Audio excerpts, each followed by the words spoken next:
दी थी और उस रोड पर ना कोई आ जा नहीं रहा था। बहुत देर देर पे एक आध 4 व्हीलर क्रॉस करता हम लोगों को। चंद्रकांत के अंदर डर तो ऐसे ही बैठा हुआ था। उस जंगल में कुछ दूर चलने के बाद एक टर्न आता है और उसी टर्न से कोई 100 मीटर के बाद ही इसकी मोटरसाइकिल बंद हो जाती है। चंद्रकांत बोलता है अमित से कि भाई लग रहा है बैटरी में कुछ दिक्कत हो गया है, एक काम कर तू ना थोड़ा धक्का दे, मैं इसे चालू करने की कोशिश करता हूँ। इन लोगों ने बहुत कोशिश की पर इनकी मोटरसाइकिल स्टार्ट नहीं हुई।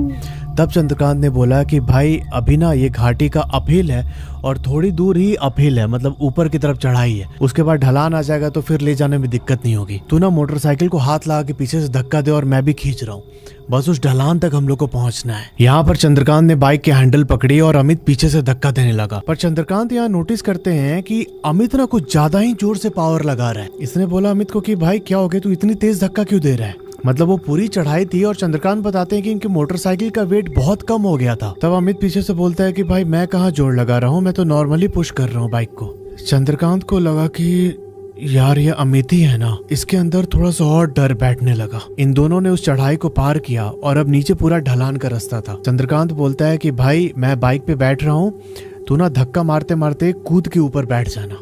अमित बोलता है ठीक है। अब जैसे ही उस ढलान से नीचे उतरा और अमित कूद के पीछे बैठा, चंद्रकांत बताते हैं कि भाई जिस ढलान पर उनके बाइक की स्पीड बहुत तेज होनी चाहिए थी वहाँ उनकी स्पीड एकदम कम हो जाती है। मतलब इनको ऐसा लग रहा था कि कोई इनकी मोटरसाइकिल को आगे से रोक रहा है, फोर्स लगा के कि आगे मत बढ़ पाए। अब इससे पहले कि चंद्रकांत कुछ फिगर आउट कर पाता, इसकी मोटरसाइकिल की स्पीड ऑलरेडी बहुत कम हो चुकी थी। और तभी अमित इसके कान के पास आके बोलता है कि भाई मुझे लग रहा है ना पीछे से कोई आ रहा है। अब ये बात सुन के चंद्रकांत ने जब साइड मिरर में देखा तो इसने पाया कि कोई ना वाइट कपड़ा पहने हुए इंसान है और अपने साथ में ना वो कुछ घसीटते हुए रोड पर आ रहा था इनकी तरफ। अब बहुत क्लियरली तो नहीं देखा, हल्की धुंध पड़ रही थी, पर चंद्रकांत बहुत ध्यान से देखने की कोशिश कर रहा था पर उस इंसान का ना चेहरा दिखाई नहीं दिया इसे। इस पॉइंट पर चंद्रकांत ने अपनी बाइक को बिल्कुल रोड के किनारे पर खड़ी कर रखी थी। जहाँ ये एक्सपेक्ट कर रहा था कि भाई बहुत तेजी में हम निकल जाएंगे, वहां पर इसे ऐसा रेजिस्टेंस मिल रहा था कि ये आगे ही नहीं बढ़ा पा रहा है अपनी बाइक। तो ये दोनों चुपचाप रोड की साइड पर बाइक खड़ी करके उस पर बैठे हुए थे। और भाई इन्होंने देखा कि वो जो व्हाइट कपड़ा पहना हुआ इंसान था वो रोड के बीच से होते हुए जंगल की ओर जा रहा है।